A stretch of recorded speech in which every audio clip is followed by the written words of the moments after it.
আগে তাহিরির শিরকি বক্তব্যটা শুনুন।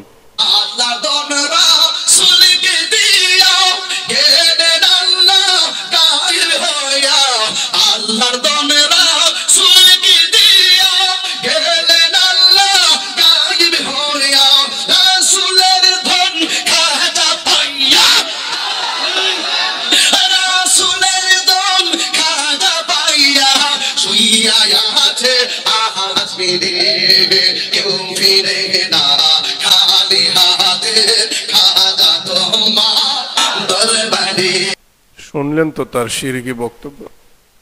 এখন কোরআন শরীফ থেকে সহি ব্যাখ্যাটা যদি আমি আপনাদেরকে শোনাই, তখনই তো বলবেন কওমে আলেমরা ভালো না, কওমে আলেমরা কবর পূজা করতে চায় না, কওমে আলেমরা আল্লাহর ওলিদেরকে ভালোবাসে না। আরে ভাই, আল্লাহকে ছোট করে, আল্লাহর শানের সাথে বেয়াদবি করে আমি ওলির সাথে আদব রক্ষা করব, ওলির সেবা যত্ন করব, আল্লাহর সাথে আমি শিরিক করে, নাউজুবিল্লাহ। আল্লাহ তাআলা কোরআন শরীফে বলতেছেন, ওয়ালিল্লাহিল মাশরিকু ওয়াল মাগরিব ফাআইনামা তুওয়াল্লু ফাসাম্মা ওয়াজহুল্লাহ ইন্নাল্লাহা ওয়াসিউন আলিম। প্রথম নম্বর পারার সূরা বাকারার 115 নম্বর আয়াত। এই আয়াতটা আপনারা যে কোনো তাফসীরের কিতাবে, যে কোনো বাংলা কোরআন শরীফে আপনারা দেখবেন অর্থটা কি লেখছে।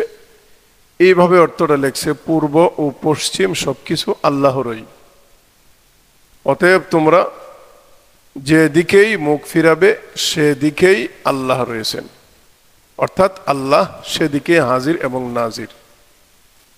নিশ্চয় আল্লাহ তাআলা সর্বব্যাপী এবং সর্বজ্ঞ। তাহলে যে এখানে আল্লাহ তাআলা কোরআন শরীফে বলছেন ফাইনামা তুওয়াল্লু ফাসাম্মা ওয়াজহুল্লাহ, আল্লাহ তাআলা পৃথিবীর সর্বদিকে, আপনি পূর্ব দিকে গেলেও আল্লাহ আপনার সামনে হাজির, আপনি পশ্চিম দিকে গেলেও আল্লাহ আপনার সাথে হাজির, আপনি দক্ষিণ দিকে গেলেও আল্লাহ আপনার সাথে হাজির, আপনি উত্তর দিকে, এক কথায় আপনি যেই দিকেই মুখ ফিরাবেন সেদিকেই আল্লাহ হাজির। আর বেদাতি বক্তা তাহিরি সাহেব কি বলল? সে বলতেছে আল্লাহ নাকি আল্লাহর সব ধন রসুলকে দিয়া আল্লাহ গায়েব হয়ে গেছে, নাউজুবিল্লাহ। আবার এতটুকুই ক্ষান্ত হয়নি, রসুল সব ধন খাজাকে দিয়া রসুলও গায়েব হয়ে গেছে, নাউজুবিল্লাহ। এর অর্থ সে বেদাতি বুঝাইতে চায় আল্লাহও গায়েব হয়ে গেছে, আল্লাহ নাই, রসুলও গায়েব হয়ে গেছে, রসুল নাই, শুধু খাজার কাছে সব ক্ষমতা দিয়ে গেছেন, নাউজুবিল্লাহ। এখন খাজার কাছে কেউ খালি হাতে ফিরে না। খাজার প্রশংসা করতে গিয়া, খাজাকে বড় করতে গিয়া আল্লাহ এবং রসুলকে গায়েব করে দিছে, নাই করে দিছে, নাউজুবিল্লাহ। এজন্য তাহিরিকে আমরা অত্যন্ত সুন্দর এবং সাবলীল ভাষায় বলবো, আপনি তওবা করুন যদি ভুলে এই বক্তব্য দিয়ে থাকুন। আর যদি আপনি ইচ্ছাকৃতভাবে জেনে শুনে বুঝে এই বক্তব্য দিয়ে থাকেন, আল্লাহর শানে এরকম বেয়াদবি করে থাকেন, আল্লাহ তাআলার হাজির এবং নাজিরকে আপনি অস্বীকার করেছেন কোনো না কোনোভাবে, এটা যদি আপনি না বুঝে করে থাকেন তওবা করুন। যদি আপনি বুঝে শুনে করে থাকুন তাহলে আপনাকে তওবা করার আহ্বান করব। যদি আপনি তওবা না করুন, জাতির সামনে প্রকাশ্যে আমরা আপনাকে প্রকাশ্যে কাফের ফতোয়া দিতে বাধ্য হব।